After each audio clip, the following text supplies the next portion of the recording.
2025 में एक यूट्यूब पर यूटर्स की तरह अपनी जिंदगी के 1-2 साल बर्बाद कर लेंगे और एंड में कहेंगे कि यूट्यूब है, क्योंकि वह आपको सिर्फ एक यूटर नहीं बनाता बल्कि आपको एक रियल इन्फ्लुएंस बनाता है।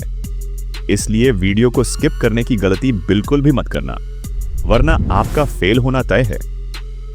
तो शुरू करते हैं पॉइंट नंबर 1 से, जो कि है 2025 के शुरू होते ही आप लोगों ने एक रिजोल्व तो बना ही लिया होगा कि इस साल मैं अपने चैनल पे इतने सब्सक्राइबर्स तो गेन करके रहूंगा ही रहूंगा, या फिर एक नया चैनल बनाऊंगा और उसे किसी भी हालत में मोनेटाइज करवाऊंगी।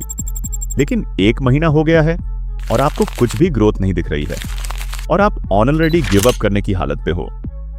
इसका रीजन ये है कि आपको पता ही नहीं है कि YouTube एम वर्क कैसे कर रहा है। आप जानते ही नहीं हो कि YouTube 4 डाले जा रहे हो और कोई रिस्पांस नहीं मिल रहा है। YouTube रेवेन्यू से अपनी मेन अर्निंग करता है और हर सोशल मीडिया प्लेटफॉर्म की तरह YouTube जितनी ज्यादा देर तक हो सकता है उतनी ज्यादा देर तक तभी YouTube। लेकिन 90 पर यूटर्स इस बात को नहीं समझते हैं और इसलिए YouTube वन का कंटेंट कभी भी ऑडियंस को सजेस्ट नहीं करता है। इसे एक एग्जांपल से समझते हैं।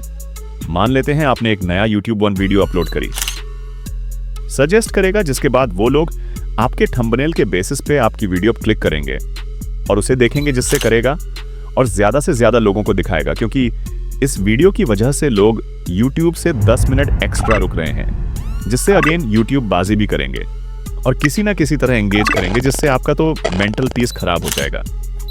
लेकिन YouTube मिनट इस प्लेटफॉर्म पे रोक के, लेकिन वही अगर आपकी वीडियो एंगेजमेंट लाके नहीं दे पा रही है या फिर वॉच टाइम लाके नहीं दे पा रही है, तो YouTube 2 से ज्यादा लोग इस चीज को नहीं समझ पाते हैं और वो लगातार डालते रहते हैं, जिसकी वजह से वो ग्रो ही नहीं कर पाते। आपको इस चीज को समझने की जरूरत है कि YouTube जीरो चीज एल्गोरिथम टाइम के साथ चेंज होता रहता है। 2015 में जब YouTube नहीं थे, तब डजंट मैटर कि आप किस तरह की वीडियो बना रहे हैं। अगर आप ज्यादा वीडियोस डाल पा रहे हैं तो आपका वायरल होना कंफर्म था, क्योंकि उस टाइम पे थे YouTube 3, उतनी ज्यादा वैरायटी होती थी और उतने ही ज्यादा लोग अट्रैक्ट होते थे। लेकिन 2018 में जब क्रिएटर्स काफी ज्यादा हो गए थे, तब YouTube कर रहा था, इसलिए उस टाइम पे यूट्यूब्स को प्रमोट करना स्टार्ट कर दिया था। अगर आप उस टाइम पे कुछ 1 घंटे की वीडियो या फिर 30 मिनट की वीडियोस बनाते तो आपकी वायरल होने के 90 पर चांसेस ज्यादा थे। और इसके बाद 2020 में एक और चेंज आता है, जब अब लोगों को लंबी वीडियो नहीं देखनी थी बल्कि उनको जल्दी जल्दी वीडियोस देखनी थी, और इसलिए यूट्यूब्स इंट्रोड्यूस किए। और इवन अभी भी यूट्यूब 2 घंटे निकल जाए है, पता ही नहीं चलता। और यही तो यूट्यूब है। लेकिन क्या एल्गोरिथम एक लता फैक्टर है जो कि आपके फेल होने का रीजन हो सकता है? नहीं, अगर आप अभी तक इस भ्रम में जी रहे हैं कि आप रोज वीडियो डालेंगे और आपकी कोई ना कोई वीडियो तो वायरल हो ही जाएगी, तो आप बहुत ही जल्दी अपनी मेहनत और टाइम बर्बाद करके क्विट करने वाले हैं। क्योंकि आपको इस चीज को समझने की बहुत ही ज्यादा जरूरत है कि क्वालिटी ओवर पावर्स क्वांटिटी। अगर आप 2 चैनल्स खोलते हैं जिनमें से आप एक चैनल पे साल में सिर्फ 4 क्वालिटी वीडियोस बनाते हैं और वहीं दूसरे चैनल पे साल में 365 वीडियोस बनाते हैं, लेकिन सारी वीडियोस बिलो एवरेज है, तो वो जो 4 वीडियोस वाला चैनल है वो मिलियन सब्सक्राइबर्स गेन कर चुका होगा। वहीं 365 वीडियोस वाला चैनल हो सकता है कि 10,000 सब्सक्राइबर्स भी गेन ना किए हो, रीजन बीइंग कि वो 4 वीडियोस की क्वालिटी 365 वीडियोस से भी ज्यादा है। और यही रीजन है कि डिकोडिंग वाईटी में और कई सारे छोटे चैनल्स इतनी जल्दी ग्रो कर पाए, वो भी इतनी कम वीडियोस में, क्योंकि ये चीज हमें पता थी। अगर आपको क्वालिटी कंटेंट बनाने में 1 महीना लगता है तो कोई बात नहीं, लेकिन बिलो एवरेज कुछ भी मत दिखाइए, क्योंकि अभी यूट्यूब है। अगर ऑडियंस को आपकी वीडियो पसंद नहीं आई तो वो किसी और के चैनल पे जाके उसकी वीडियोस देख लेंगे और यूट्यूब चीज देखेगा तो उसके लिए वेट किया करेंगे। और यूट्यूब टेक्निक्स की जरूरत है जिससे कि आप सही स्क्रिप्टिंग, वॉइस ओवर और एडिटिंग कर पाओ। अब ऑन दो और भी कई सारे फैक्टर्स होते हैं जो कि क्वालिटी कंटेंट बनाने के लिए इंपॉर्टेंट होते हैं, लेकिन ये 3 चीजें बेसिक है। और अगर आपको इसको अच्छा करना है तो आप मेरी how to grow on YouTube 1 point को अच्छे से डिटेल में एक्सप्लेन किया हुआ है। और जब आप ये प्लेलिस्ट देख के ग्रो हो जाएंगे, तब आपको रियल लाइफ सिर्फ क्वालिटी कंटेंट और एल्गोरिथम को समझने से आप अपने चैनल को फेल होने से नहीं बचा सकते हैं, क्योंकि संगीत यूट्यूब आरपीएम, CPM जैसी चीजें क्या होती है, तो आप एक बड़े से जंगल में बिना मैप के निकल चुके हैं, जहां पे आधे रास्ते में आपको YouTube 3 चीजों की जरूरत होती है: टाइटल कीवर्ड्स एंड थंबनेल, और इनके सिवाय अपने एसओ को ट्रैक करने के लिए और उसे और भी ज्यादा इंप्रूव करने के लिए आपको YouTube 2 मैन आपकी मदद नहीं करेगा।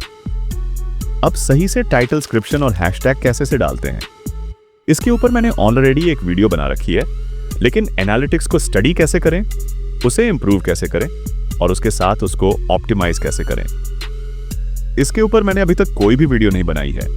तो अगर आप लोग चाहते हैं कि मैं इस टॉपिक पे एक वीडियो बनाऊं तो कमेंट सेक्शन में एनालिटिक्स लिख दीजिए। 1000 कमेंट्स होते ही मैं वीडियो बनाना स्टार्ट कर दूंगा।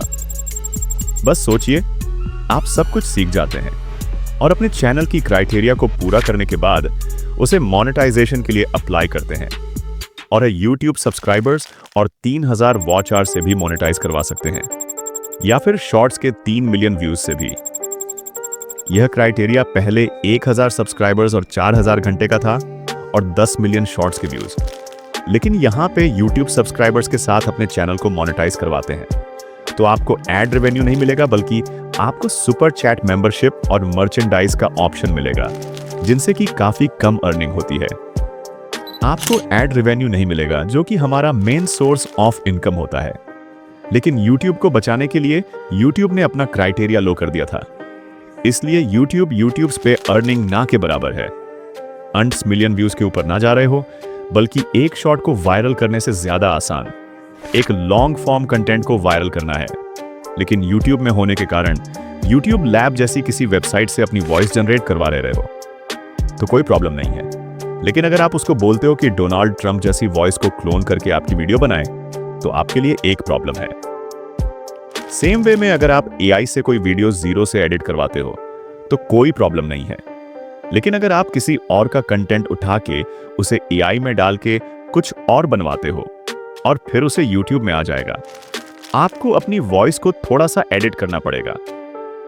ठीक इसी तरह कॉपीराइट क्या है, इससे कैसे बचा जाता है और सही तरीके से किसी को एडवर्ट्स कैसे दिए जाते हैं ताकि कभी लीगल केस में ना फंसे, इन सब की नॉलेज होना बहुत ही जरूरी है, वरना मैं ऐसे भी कई क्रिएटर्स को जानता हूं जिनकी मिलियंस में सब्सक्राइबर्स थे, लेकिन ये पॉलिसी गाइडलाइंस को वायलेट करने की वजह से रातों रात उनका चैनल गायब हो गया कॉपीराइट के ऊपर। मैं अलग से एक डेडिकेटेड वीडियो जरूर बनाऊंगा, क्योंकि ये एक बहुत ही बड़ा टॉपिक है और साथ में काफी कॉम्प्लेक्शन USA के एक्ट के अकॉर्डिंग चलती है, लेकिन इससे डरने की कोई भी बात नहीं है। बस आपको थोड़ी सी नॉलेज होनी चाहिए ताकि आपका करियर बच सके। अब ऐसे भी कई सारे चैनल्स हैं जिन्होंने इन सब चीजों का ध्यान रखा था, लेकिन आज उनकी हालत एक नए यूबर से भी बेकार हो रखी है। लेकिन ऐसा कैसे हुआ YouTube जीरो है? और अगर आप अपने कंपटीशन को नहीं भाप पाए तो आपका कंपटीशन आपको खत्म कर देगा। और कुछ ऐसा ही हुआ है झुंड की टैग और फैक्ट टेक के साथ। और ये प्रॉब्लम आपको सिर्फ तब नहीं आएगी जब आप ग्रो कर चुके होंगे, बल्कि आप जब ग्रो करने की कोशिश कर रहे होंगे तब आपको रियलाइज होगा कि आपसे बा चैनल्स आपके बिल्कुल बगल में ही खड़े हैं और आपसे कंपीट कर रहे हैं। और अगर आपको उनको पीछे छोड़ना है तो आपको कुछ ऐसा करना पड़ेगा जो कि कोई और नहीं कर रहा है, वरना आप भी उन 90 पर यूटर्स की तरह इस कंपटीशन में दब के खत्म हो जाओगे। अब अगर आप सोच रहे हैं कि मैं नीश ही ऐसे सिलेक्ट करूंगा जिसमें कंपटीशन ना के बराबर हो, तो आप बहुत ही गलत हो, क्योंकि ऐसी कोई भी नीच नहीं है जिसमें कंपटीशन ना हो। आप कुछ भी इमेजिन कर सकते हैं और जब आप सर्च करेंगे तो आपको उसमें कंपटीशन मिलेगा ही मिलेगा। तो कंपटीशन से बचे कैसे? इसका सिर्फ एक ही तरीका है कि आपको ट्रेंड के साथ चलना पड़ेगा, एडेप्टेशन करनी पड़ेगी और साथ में अपनी एक यूनिक आइडेंटिटी बिल्ड करनी पड़ेगी।